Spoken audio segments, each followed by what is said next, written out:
नमस्कार दोस्तों, मेरा नाम कमल सिंह है। एक ऐसी घटना की कहानी है जिस घटना को मैं आज तक भी नहीं भुला पाया हूं। और वह घटना सिर्फ मेरे साथ ही नहीं बल्कि मेरे पूरे परिवार के साथ हुई थी। दरअसल इस कहानी की शुरुआत आज से लगभग 10 साल पहले से होती है। आज से 10 साल पहले जब मैं अपनी स्कूल की पढ़ाई कर रहा था, तो उस टाइम पर एक दिन जब हम सभी घर वाले एक साथ बैठे हुए थे, तो उस वक्त मैं अपने घर वालों से कहता हूं कि हम लोगों को कहीं पर घूमने गए हुए काफी लंबा टाइम हो गया है। पिछले काफी दिनों से हम सभी लोग एक साथ कहीं पर भी घूमने के लिए नहीं गए हैं। इस बार जैसे ही मैंने अपने घर वालों से ये बात कही, तो मेरे मुंह से ये बात निकलते ही मेरे पापा मुझसे कहते हैं कि यार, अपने को इस बार हिमाचल प्रदेश घूमने चलना चाहिए, क्योंकि मैंने सुना है कि वहां पर काफी अच्छे अच्छे देखने लायक मंदिर हैं और हिमाचल प्रदेश एक बड़ा तीर्थ स्थान भी है। तो हम लोग इस बार कहीं पिकनिक वगैरह मनाने के बजाय एक तीर्थ स्थान पर घूमने चलते हैं। पिकनिक की पिकनिक हो जाएगी और अच्छे दर्शन भी हो जाएंगे। इसी तरह की चर्चा करके हम लोग यह तय कर लेते हैं कि हम अगले मंडे को घूमने के लिए निकलेंगे।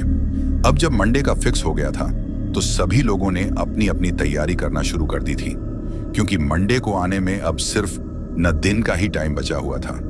इसी वजह से हम सभी लोग घूमने जाने का पूरा प्लान बना लेते हैं। लेकिन अब क्योंकि हमारे घर में तो हम सिर्फ 5 लोग ही थे, इसी वजह से मेरी मम्मी मुझसे कहती हैं कि अगर तुम लोगों को कोई दिक्कत ना हो तो मैं तुम्हारे चाचा को भी अपने साथ घूमने के लिए बुला लेती हूँ। अब मेरी मम्मी के मुंह से चाचा का नाम सुनते ही एक पल के लिए तो मेरे पापा के चेहरे पर अजीब से भाव आ गए थे, जैसे कि वह यह ना चाहते हो कि मेरे चाचा हम लोगों के साथ घूमने जाएं। लेकिन फिर जब मैंने भी मेरे पापा से कहा, तो मेरे पापा मेरे चाचा और चाची को हमारे साथ लेकर चलने के लिए तैयार हो जाते हैं। अब जैसे ही पापा ने परमिशन दी, तो मम्मी बड़ी खुश होते हुए दौड़कर कमरे में जाती आती हैं और फोन उठाकर उसी वक्त मेरे चाचा को इन सब चीजों के बारे में बता देती हैं। अब इसी तरह से फिर मंडे भी आ जाता है और मंडे वाले दिन हम लोग सुबह के 6 बजे के आसपास में हमारी उस ट्रिप पर निकल चुके थे। अब हम सारे के सारे 7 लोग उसी एक गाड़ी में आराम से बैठ गए थे। लेकिन अब क्योंकि सफर लंबा था, इसी वजह से हम लोगों को बीच बीच में काफी जगह पर ना पड़ रहा था। हम लोगों ने हमारी उस ट्रिप का 8 दिन का प्लान फिक्स किया था कि हम लोग 8 दिन तक घूम कर आएंगे। इसी वजह से सभी लोगों ने अपना काफी सारा सामान भी ले लिया था। लेकिन वह जो सामान था वह हमारी गाड़ी के ऊपर रखा हुआ था, और जिन बैग्स में सामान था उनके ऊपर पापा ने कवर लगा दिया था, ताकि अगर रास्ते में गलती से कहीं पर बारिश भी आ जाए तो इन बैग्स में हमारा जो सामान है वो बारिश की वजह से गिला ना हो। अब हम लोग उस ट्रिप पर निकले तो अच्छे काम के लिए थे, लेकिन घर से निकलते वक्त हम में से किसी एक शख्स ने भी यह बात नहीं सोची थी कि आगे चलकर हमारे साथ इस ट्रिप पर कुछ ऐसा हो सकता है जिसकी हमने आज तक कभी कल्पना भी नहीं की है। और ऐसे ख्याल उस टाइम पर किसी के दिमाग में आते भी नहीं है, क्योंकि हर कोई घूमने जाने के लिए इतना ज्यादा एक्साइटेड रहता है। अब तुम जल्दी करो, हम लोगों को पहले से ही काफी ज्यादा लेट हो रहा है। तुम्हारे भाई और भाभी बस स्टॉप पर खड़े खड़े हमारा इंतजार कर रहे हैं, और पिछले काफी टाइम से वो फोन कर करके मेरे कान खा रहा है कि हम लोग कहाँ तक पहुंचे हैं। अब जब पापा ने यह बात कही, तो चाचा वाली बात सुनते ही मम्मी भी उस बात को दिमाग से निकाल देती हैं, और उसके बाद हम लोग अपने घर से निकल जाते हैं। घर से निकलने के लगभग 10 किलोमीटर बाद मेरे चाचा और चाची खड़े हुए थे, जिनको हम लोगों ने पिक कर लिया था। अब जिन भी लोगों को उस ट्रिप पर जाना था वो सारे लोग उसी एक कार में थे, और हम लोग बड़े ही एंजॉयमेंट के साथ हमारी उस ट्रिप को आगे की तरफ बढ़ा रहे थे। अब जब हम लोग मंडे वाले दिन सुबह के 6 बजे के वक्त हमारे उस गांव से निकले थे, तो झलगांव से तो हमने हमारे चाचा और चाची को पिक कर लिया था, और उसके बाद हम लोग उस पूरे दिन ड्राइव बाद हम लोग हिमाचल प्रदेश पहुंच गए थे। अब जब हम लोगों ने हिमाचल प्रदेश में रात के लगभग 10 बजे तक एंट्री कर ली थी, तो उसके बाद मेरे पापा हम लोगों से कहते हैं कि अब मेरी तो गाड़ी चलाते चलाते पूरी तरीके से कमर अकड़ चुकी है, अब मुझसे तो और ज्यादा कार नहीं चलाई जाएगी। पापा के मुंह से ये बात सुनते ही मेरी मम्मी उनसे कहती हैं कि कोई बात नहीं, पंकज गाड़ी चला लेगा। अब यह जो पंकज नाम का शख्स था, ये और कोई नहीं बल्कि मेरे चाचा जी ही थे। पर जैसे ही मम्मी ने चाचा जी के बारे में गाड़ी चलाने के लिए कहा, तो मेरे पापा के चेहरे पर फिर से वही गुस्से वाले भाव आ जाते हैं, और उनके चेहरे पर वह गुस्से वाले भाव देखकर मेरी मम्मी भी आगे कुछ नहीं बोलती है। पर फिर हम लोग वहां पर थोड़ा बहुत रेस्ट करते हैं, और उसके बाद मेरी मम्मी जो घर से ही एक दिन का खाना लेकर आई थी, हम वहीं उस खाने को खाने लगते हैं। अब रात के लगभग 10 से 11 बजे तक खाना वाना खाकर और थोड़ा बहुत इधर उधर टहल कर हम लोग फिर से हमारी उस ट्रिप पर आगे की तरफ निकल चुके थे और अब भी गाड़ी मेरे पापा ही चला रहे थे। अब उस ट्रिप के पहले दिन तो हमारे साथ कुछ भी ऐसा वैसा नहीं होता है जिसकी वजह से हमें यह लगे कि हमने इस ट्रिप पर आकर बहुत बड़ी गलती कर दी है। लेकिन जैसे ही अगला दिन हुआ और अगला दिन होने के बाद हम लोग दोपहर के लगभग 1 बजे के आसपास में फिर से हमारी कार में रवाना हुए, तो उस वक्त हम लोगों ने यह सोच लिया था कि अब हम लोग सीधा हिमाचल प्रदेश जाकर ही स्टे करेंगे। उस पहली रात तो हम लोगों को रास्ते में एक अच्छा खासा होटल मिल गया था जिसमें हम लोगों ने नाइट स्टे कर लिया था और फिर दोपहर के लगभग 12 बजे तक नहा धोकर हम लोग फिर से हमारी उस तीर्थ यात्रा पर आगे की तरफ निकल चुके थे। लेकिन अब इससे आगे जो कुछ भी हमारे साथ होने वाला था वह बहुत ही ज्यादा भयानक और डरावना होने वाला था। दरअसल उस पहली रात जिस जगह पर हम लोगों ने नाइट स्टे किया था वो एक होटल था। उसके बाद हमने वहां पर एक होटल ले लिया था, पर अब क्योंकि सुबह होने के बाद हम फिर से हमारी उस जर्नी पर आगे की तरफ निकल चुके थे, तो हमारी प्लानिंग यही थी कि हम लोग अब सीधा हिमाचल प्रदेश जाकर ही रुकने वाले हैं। पर उस वक्त हम में से किसी ने भी यह बात नहीं सोची थी कि हम कभी भी हिमाचल प्रदेश पहुंच ही नहीं पाएंगे, क्योंकि बीच रास्ते में ही हमारे साथ एक ऐसी घटना घटने ली थी जिस घटना की हमने कभी कल्पना भी नहीं की थी। दरअसल उस दिन भी सुबह से लेकर शाम तक मेरे पापा ने ही ड्राइव किया था, क्योंकि उस वक्त मैं भी बहुत ज्यादा छोटा था और पापा के अलावा किसी को ठीक तरीके से कार चलाना आता नहीं था। हालांकि मेरे चाचा को कार चलाना आता था, लेकिन उनके ऊपर मेरे पापा को विश्वास नहीं था। पापा का ऐसा मानना था कि पूरी फैमिली साथ में है और गलती से भी कोई छोटी मोटी मिस्टेक हो गई तो बहुत बड़ी दुर्घटना हो सकती है। इसी वजह से वह थोड़ा बहुत परेशान होकर खुद ही उस पूरे सफर में गाड़ी को चला रहे थे। हालांकि बीच बीच में वह हर 1 से 1.5 घंटे के बाद थोड़ा बहुत रेस्ट कर रहे थे, पर अब वह दिन भी पूरा सुबह से लेकर शाम तक हमारा गाड़ी में ही गुजर जाता है। यानी कि उस दिन भी हमारी गाड़ी नॉन स्टॉप चलती जा रही थी।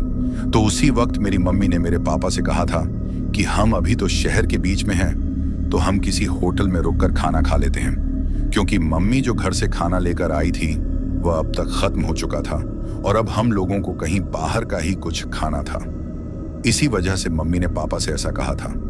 पर मेरे पापा मम्मी से कहते हैं कि मौसम थोड़ा खराब होने वाला है और आगे का जो रास्ता है वो मुझे ऐसा लग रहा है कि थोड़ा बहुत सुनसान है, तो इसी वजह से हम लोग जितना जल्दी हो सके उतना जल्दी इस बीच वाले सुनसान रास्ते को पार कर लें, उतना ही हमारे लिए अच्छा रहेगा। क्योंकि उस वक्त जब हम उस कार से निकल रहे थे तो आसमान में बिल्कुल काले काले बादल छा गए थे और क्योंकि गर्मियों का मौसम था, तो आप जानते हो कि गर्मियों के मौसम में अक्सर शाम के वक्त या रात के वक्त बारिश आती ही है। तो इसीलिए हम लोग यह नहीं चाह रहे थे कि बारिश की वजह से हम लोग यहीं में ही फंस कर रह जाएं और हमारा एक दिन और खराब हो। तो अब हम सभी लोग पापा की बात मान लेते हैं और बिना खाना खाए ही हम आगे की तरफ निकल चुके थे। हालांकि हमारा खाना खाने का प्लान था, लेकिन हम लोग यह चाह रहे थे कि 2-3 घंटे का सफर और कर लेंगे, पहुंच जाएंगे। लेकिन शायद उस वक्त हम लोग बिल्कुल गलत सोच रहे थे, क्योंकि उस दिन हम ना तो हिमाचल प्रदेश पहुंच पाए, बल्कि उससे पहले ही कुछ ऐसा हुआ जिसकी वजह से हम रास्ता भटक गए और उस रास्ता भटकने के साथ साथ ही हमारे साथ वह सारी चीजें होना शुरू हो गई थी। दरअसल अभी हम लोग एक हाईवे से होकर ही जा रहे थे, लेकिन तभी हमें एक पुलिया के ऊपर एक ट्रक पलटा हुआ दिखाई दिया और उसके चारों तरफ काफी सारे लोग खड़े हुए थे। उस चीज को देखकर हमें यह अच्छी तरीके से समझ में आ गया था कि शायद अभी कुछ टाइम पहले ही यह ट्रक यहाँ पर इस तरीके से पलटा है। लेकिन फिर तभी हमें दिखाई दिया कि उस पुलिया से पहले ही नीचे की तरफ से होकर बाकी की सारी जो गाड़ियां हैं वह आगे की तरफ जा रही हैं। तो इसी वजह से मेरे पापा भी उसी तरफ हमारी गाड़ी को घुमा लेते हैं। पर जैसे ही हमारी गाड़ी उस पुलिया से नीचे की तरफ उतरी और हम लोग बाकी की उन गाड़ियों का पीछा करते हुए जब आगे की तरफ गए, तो आगे की तरफ भी रास्ता बिल्कुल बंद था। तो ऐसे में हम लोग वहीं पर फंस चुके थे। पर तभी मेरे चाचा हम लोगों से कहते हैं कि अब यहाँ पर फंसे हुए ही हैं, तो मैं कुछ देर नीचे उतरकर टॉयलेट करके आता हूँ। हम लोगों से ऐसा कह के मेरे चाचा हमारी कार से नीचे उतर जाते हैं। पर जैसे ही वह 4 से 5 मिनट बाद वापस आते हैं, तो वापस आकर हम लोगों को बताते हैं कि आगे की तरफ एक रास्ता है जो शायद फिर से इसी हाईवे पर निकलता होगा, तो हम लोगों को उस रास्ते से चलना चाहिए। आखिर हम लोग कब तक यहाँ इसी तरीके से फंसे रहेंगे? अब क्योंकि रास्ता ब्लॉक था तो उसकी वजह से ना ही तो हम लोग आगे की तरफ जा सकते थे और ना ही वापस पीछे की तरफ जा सकते थे, क्योंकि हमारे जैसे ही पीछे की तरफ से आने वाले बाकी के लोग भी अपनी अपनी गाड़ी को लेकर नीचे की तरफ आ गए थे और वहां नीचे पूरा जाम लग गया था।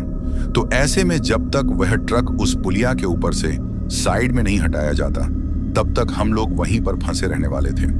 इसी वजह से हम सभी लोग मेरे चाचा की बात मान लेते हैं और उन्होंने हमें जिस तरफ के लिए कहा था हम हमारी कार को उसी तरफ घुमा लेते हैं। फिर आगे थोड़ी ही दूर जाने के बाद हम लोगों को उस रिंग रोड के बगल में ही एक छोटा सा कच्चा रास्ता दिखाई देता है, जिसके बगल में एक बड़ा सा लोहे का बोर्ड लगा हुआ था। पर उस लोहे के बोर्ड के ऊपर जो कुछ भी लिखा हुआ था वह काफी ज्यादा धुंधला हो गया था, जिसकी वजह से वह हमें ठीक तरीके से दिखाई नहीं दे रहा था।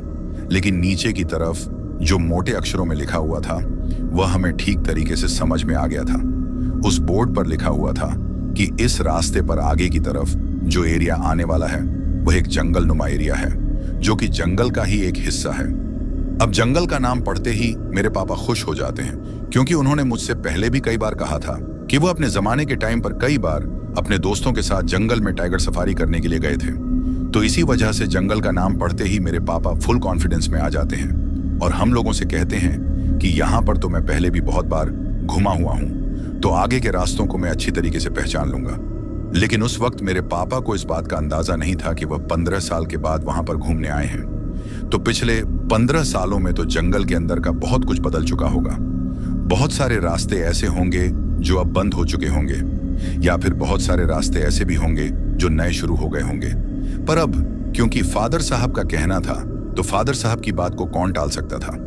और उस वक्त गाड़ी में वही एक ऐसे शख्स थे जिनकी कहीं हुई बात को कोई भी नहीं टाल सकता था। अब मेरे पापा ने उस जंगल नुमा कच्चे रास्ते पर हमारी कार को आगे की तरफ बढ़ा लिया था। लेकिन फिर उस रास्ते पर जैसे ही हम लोगों ने 4 से 5 किलोमीटर का सफर तय किया तो अब पिछले काफी टाइम से आसमान में जो काले बादल छाए हुए थे वह धीरे धीरे बारिश की बूंदों में बदलकर नीचे की तरफ गिरने लगे थे। और देखते ही देखते बाहर की तरफ एक मूसलाधार बारिश स्टार्ट हो गई थी और उस बारिश के साथ ही आसमान में काफी तेज आवाज करते हुए बिजलियां भी कड़कने लगी थी। पर जैसे ही बारिश स्टार्ट हुई तो पापा ने जब गाड़ी का वाइपर शुरू किया तो गाड़ी का वाइपर बहुत कम काम कर रहा था और कुछ ही देर बाद तो उसने काम करना ही बंद कर दिया था। 4 से 5 बार कोशिश करने के बाद वह मुश्किल से 1-2 बार काम कर रहा था। इसी वजह से अब पापा को बारिश में गाड़ी चलाने में काफी ज्यादा दिक्कत हो रही थी। लेकिन अब हम लोग उस वक्त थे भी एक ऐसी जगह पर जहां हम लोग सड़क के किनारे अपनी गाड़ी को खड़ा करके रख भी नहीं सकते थे, क्योंकि वह एक जंगल वाला इलाका था और वहां पर जंगली जानवरों का काफी ज्यादा डर था। लेकिन उस वक्त जिस चीज से हमें डरना चाहिए था उस चीज के बारे में तो हमें पता ही नहीं था। पर थोड़ी ही देर में अब उन सब चीजों की शुरुआत होने वाली थी जिनकी वजह से हम लोग आज तक भी उस ट्रिप को हमारे जहन से नहीं निकाल पाए थे। दरअसल जब वह बारिश होने लगी और गाड़ी का वाइपर थोड़ा खराब होने की वजह से जब पापा गाड़ी को धीरे चलाने लगे तो मेरी मम्मी मेरे पापा के ऊपर थोड़ा गुस्सा करने लगती हैं और उनसे कहने लगती हैं कि मैंने आपसे कहा था कि निकलते वक्त ही खाना खा लेते हैं।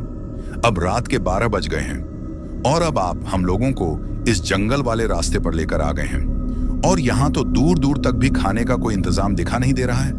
और भला ऐसे जंगल वाले रास्ते पर कोई होटल या ढाबा कहाँ से मिलेगा?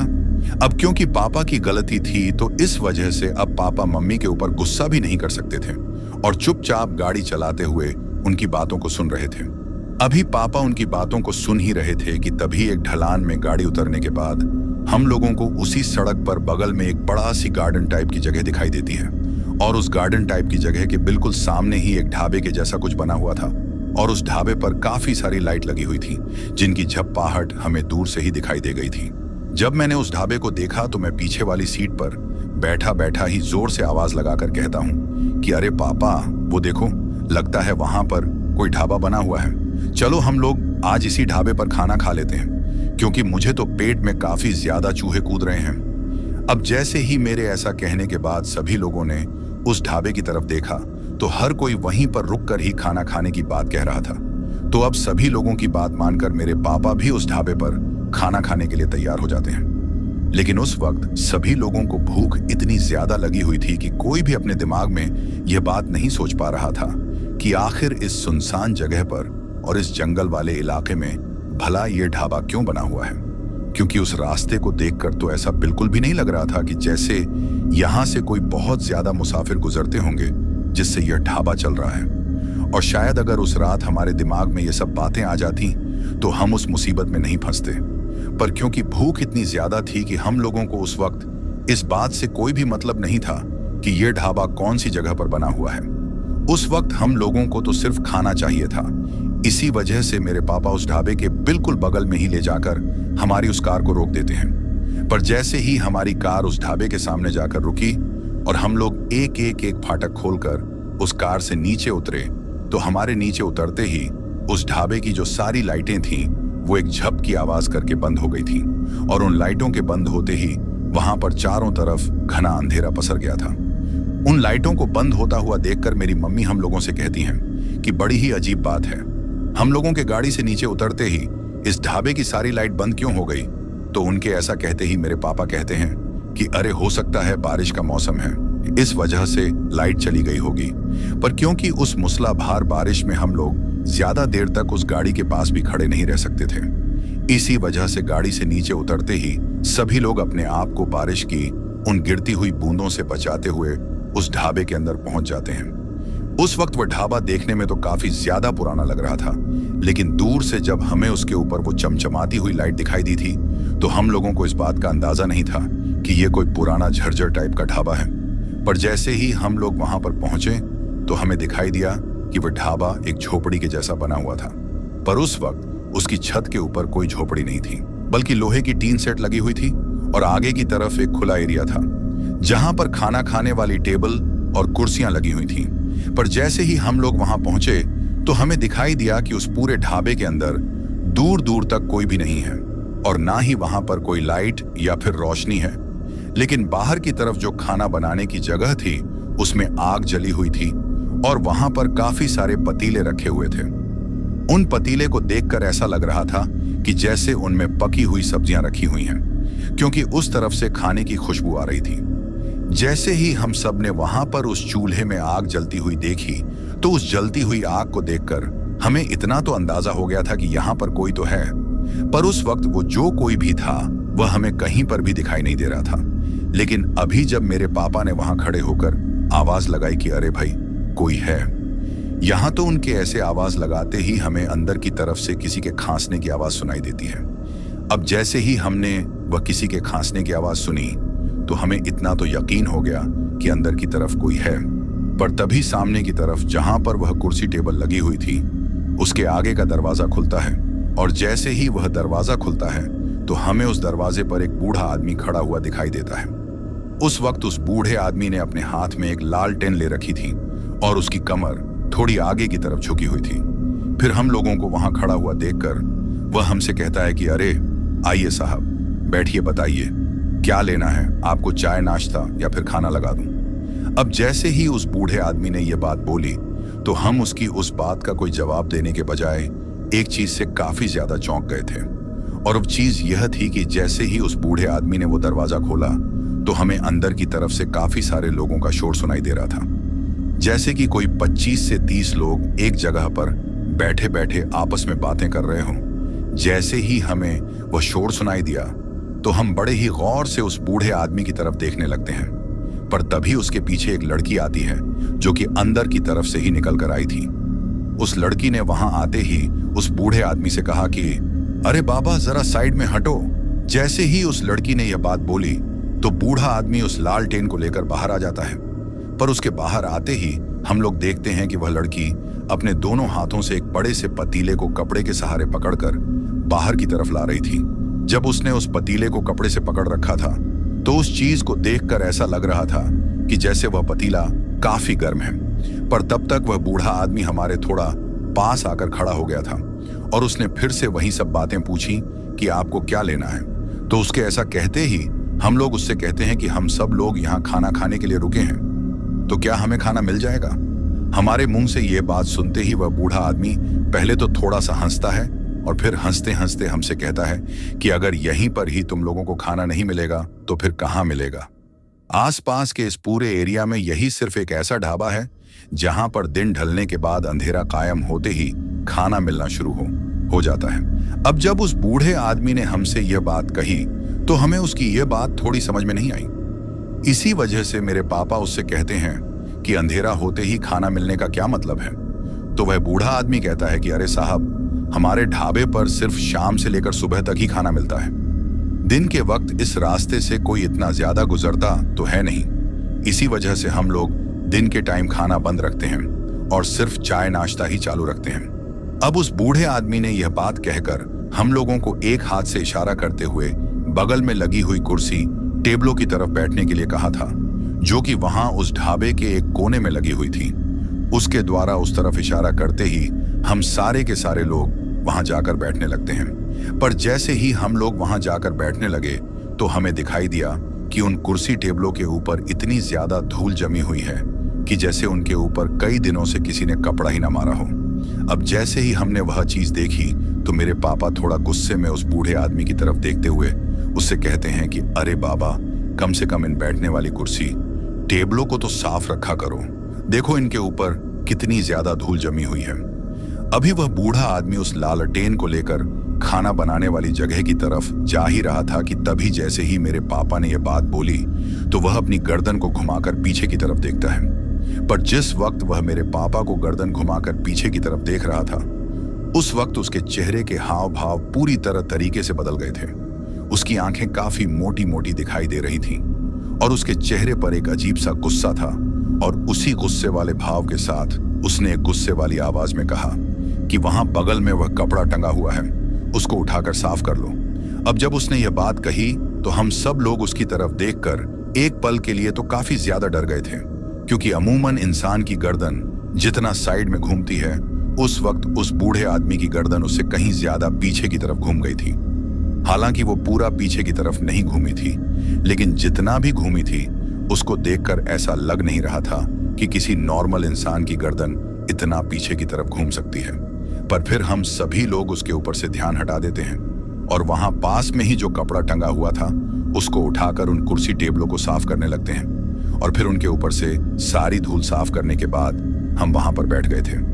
अभी हम वहां बैठे बैठे खाने का इंतजार कर ही रहे थे कि तभी अंदर की तरफ उस दरवाजे के पीछे से जो शोर आ रहा था, उस शोर को सुनकर हम सभी लोग आपस में यही चर्चा कर रहे थे कि भला अंदर इतने सारे लोग कहां से आ गए।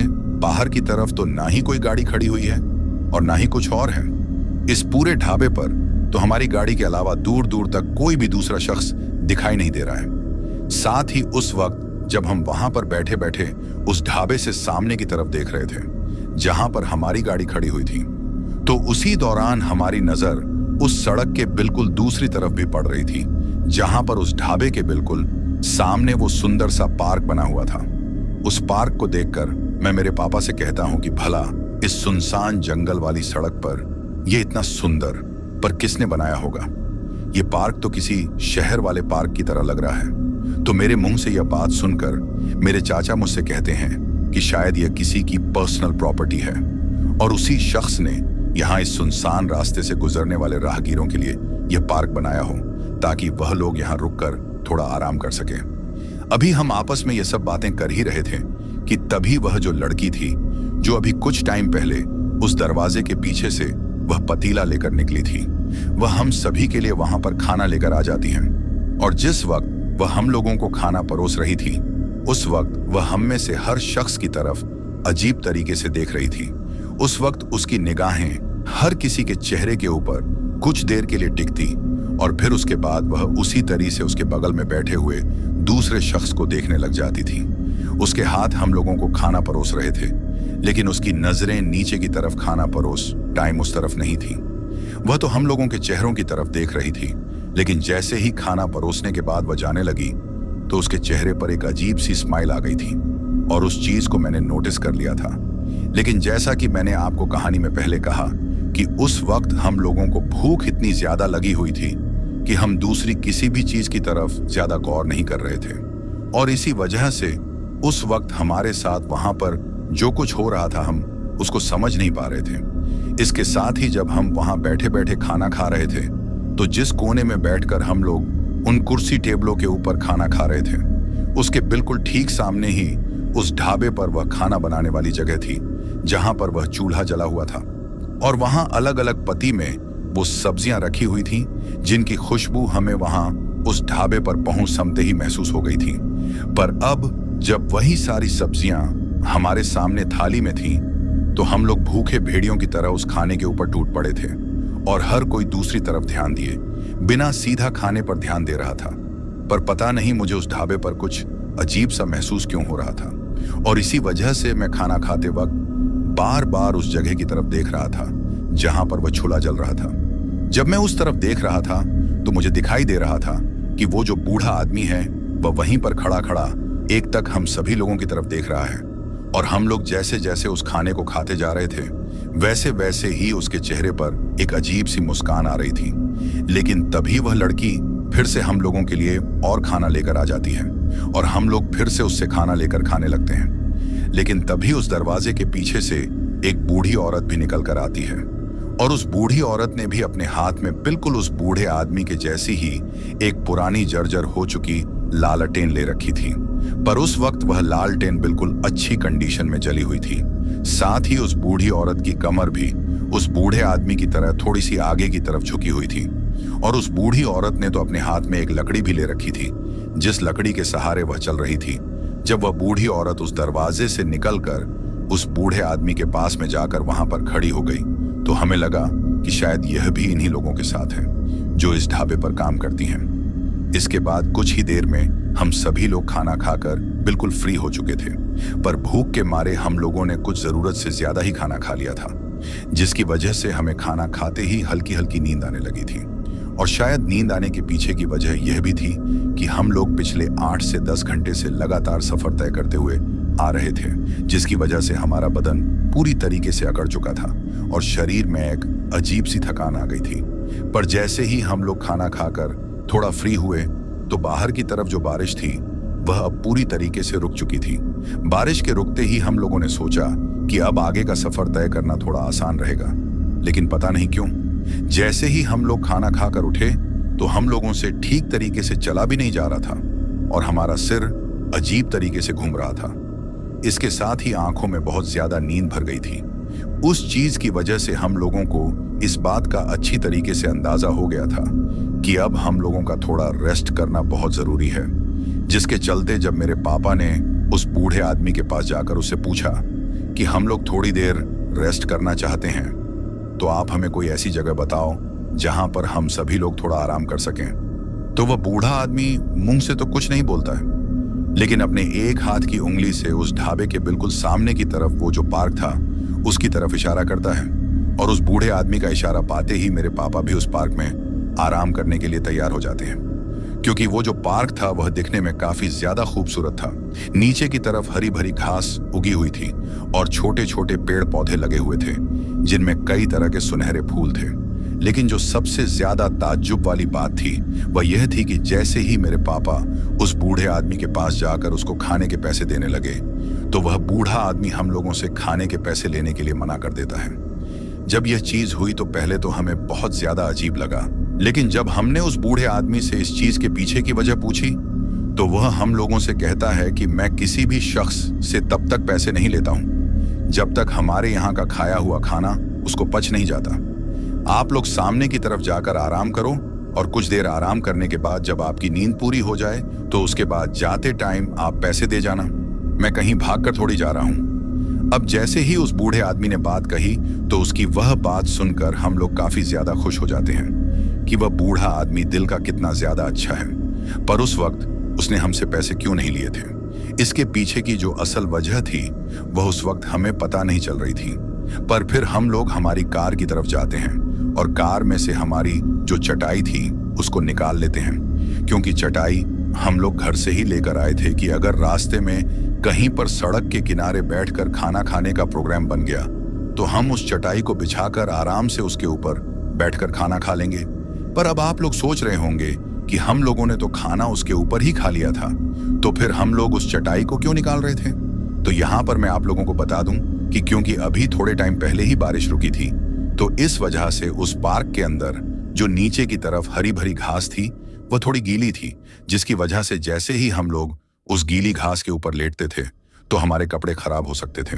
इसी वजह से हम लोगों ने हमारी ढाई को निकाल लिया था कि हम उसको बिछाकर उसके ऊपर लेट जाएंगे।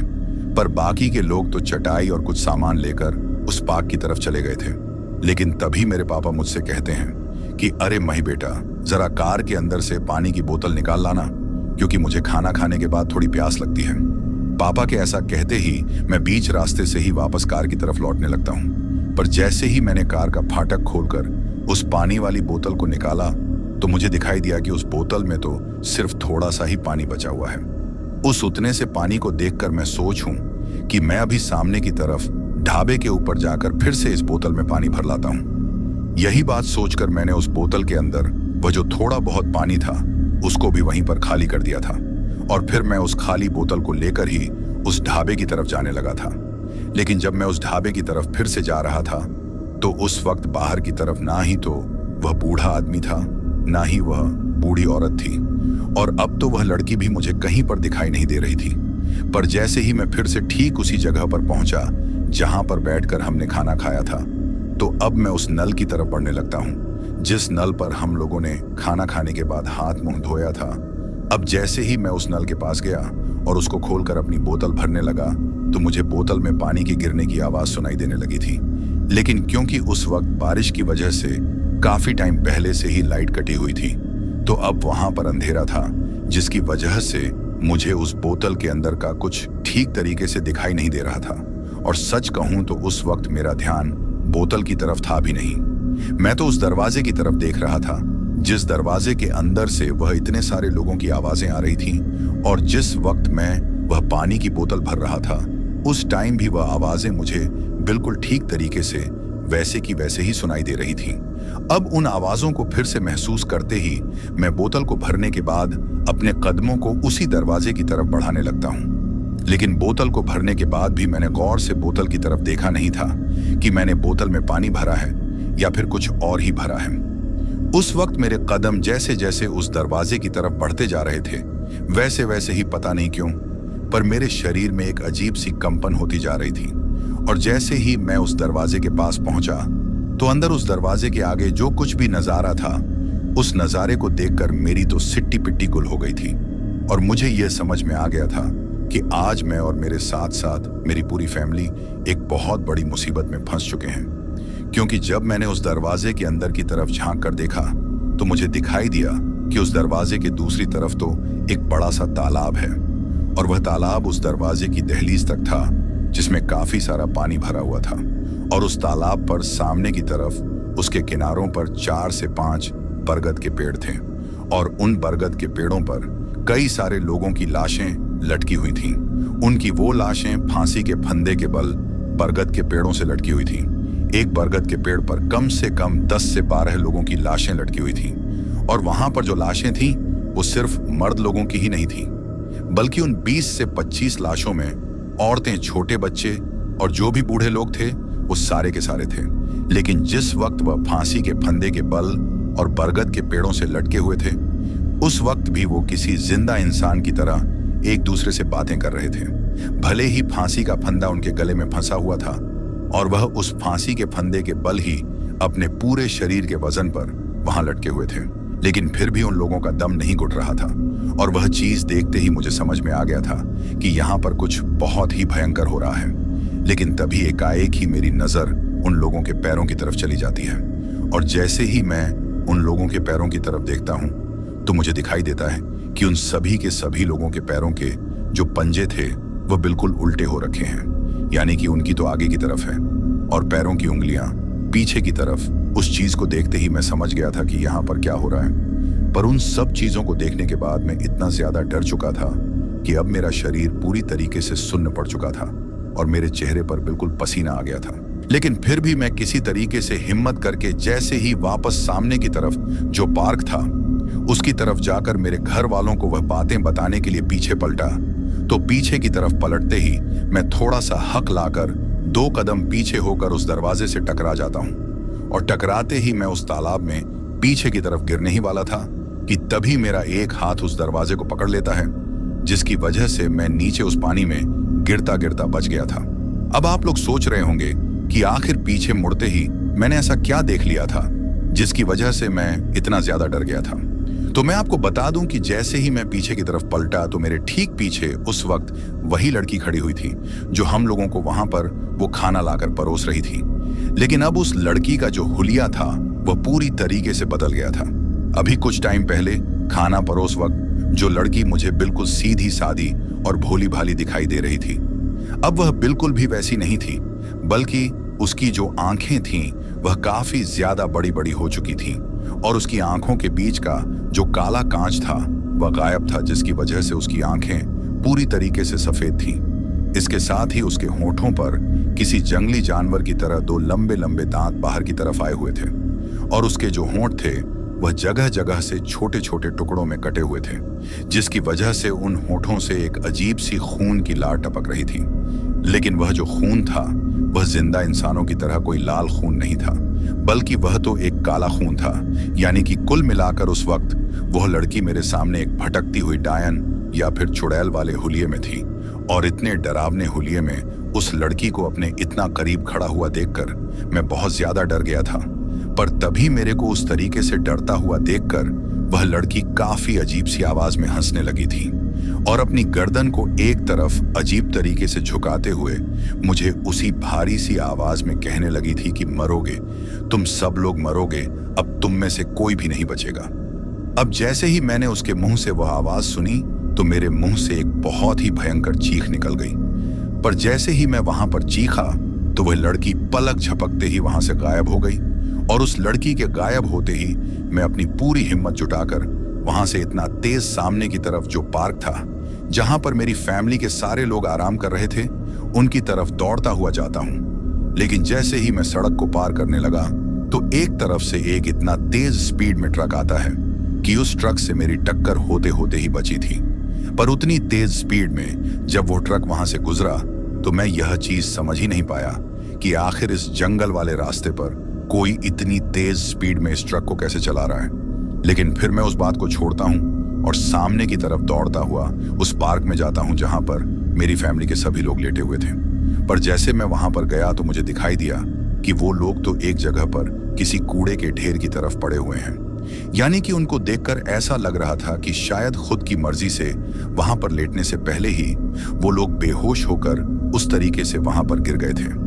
पहले तो मैंने उन लोगों को जगाने की काफी ज्यादा कोशिश की, लेकिन जब वो लोग होश में नहीं आए तो फिर मैंने अपने हाथ में जो पानी की बोतल ले रखी थी, मैं उस पानी की बोतल का ढक्कन खोलकर उनके ऊपर पानी छिड़क कर उनको होश में लाने की सोचता हूँ। लेकिन जैसे ही मैंने ढक्कन खोला और उस बोतल के अंदर से पानी निकालने के लिए जैसे ही अपनी हथेली में उस पानी को लिया तो उस वक्त मेरी हथेली में जो कुछ था उसको देखते ही मेरी आंखें फटी की फटी रह गई थी, क्योंकि उस पूरी बोतल में पानी नहीं बल्कि वैसा ही काला काला खून भरा हुआ था जैसा काला खून अभी उस लड़की के होठों से लार के रूप में टपक रहा था। यानी कि उस नल से मैं पानी नहीं बल्कि खून भर कर लाया था। पर वह इतना खून उस नल के अंदर कहां से आ रहा था यह मुझे नहीं पता था। लेकिन फिर मैं हाथ जोड़कर भगवान से वहां पर प्रार्थना करने लगता हूं कि हे भगवान, किसी भी तरीके से मुझे और मेरे पूरे परिवार को इस मुसीबत से बचा लो।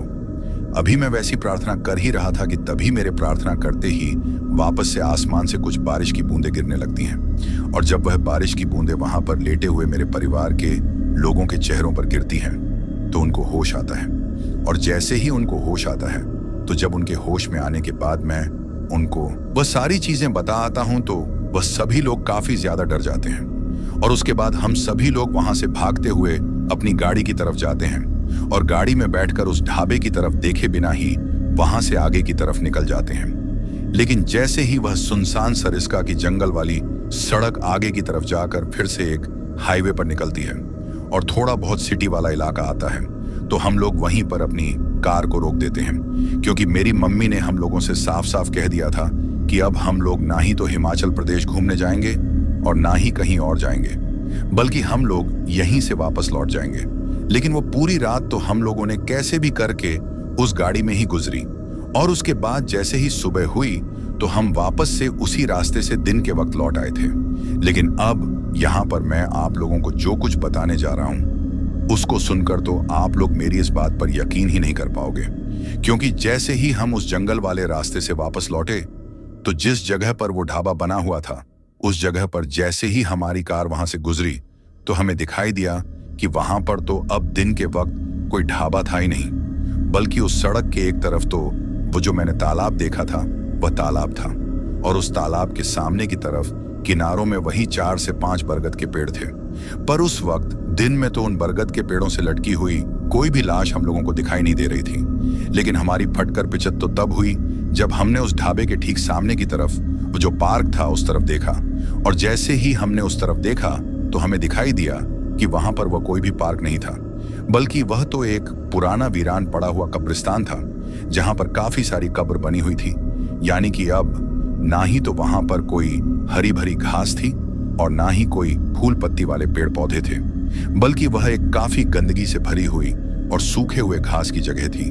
लेकिन वहां पर वह जो कब्र थी, उन कब्रों को देखकर हमें अंदाजा हो गया था कि यह तो एक पुराना कब्रिस्तान है, और उन सब चीजों को हमने चलती हुई कार में से ही कुछ ही सेकंड में नोटिस कर लिया था, क्योंकि हम लोग गलती से भी फिर से हमारी कार को वहां पर नहीं रोकना चाहते थे।